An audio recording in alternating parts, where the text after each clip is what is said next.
Assalamu alaikum. Today the topic that we'll discuss is coronary heart disease, also known as ischemic heart disease.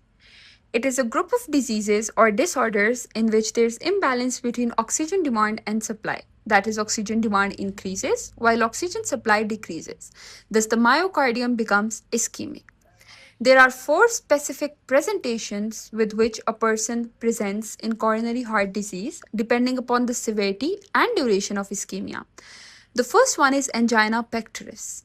It is reversible ischemia for short duration of time without any myocardial necrosis. It presents as central chest pain which is dull, diffuse, and constricting in nature.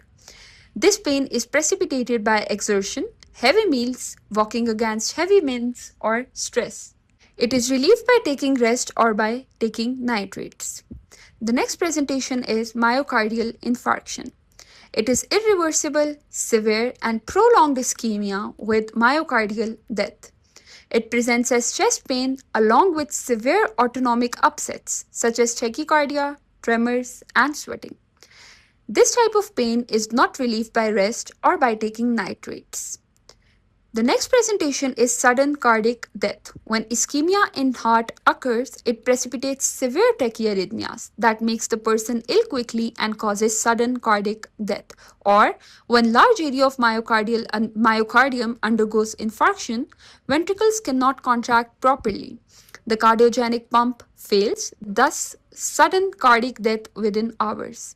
All of these were acute presentations. Now coming to the fourth presentation, which is a chronic one known as chronic ischemic heart disease. Patient may have previously gone under repeated attacks of angina and MI but survived. Thus, most of the part of myocardium is replaced with fibrotic mass. The ventricles cannot contract well and heart fails. Now, coming to the risk factors. The first risk factor is hypertension, which is the most common risk factor. The next is diabetes mellitus, which is the worst risk factor. Cigarette smoking, hyperlipidemia, age, which is greater than 45 years for men and greater than 55 years for women, and family history. Now let's discuss something about Agatston score, which is also known as coronary artery calcium or CAC score. This score measures the amount of calcified plaque in coronary arteries using a low-dose CT scan. It is a key tool for early risk stratification and guiding preventive treatment for ischemic heart disease. While a high score warns of advanced disease, a score of 0 does not guarantee safety. Now coming to the table of the Agatston score, if the score is 0, the risk is non-identified. If the score is between 1 to 10, the risk is minimal. The score between 11 to 100 shows mild risk.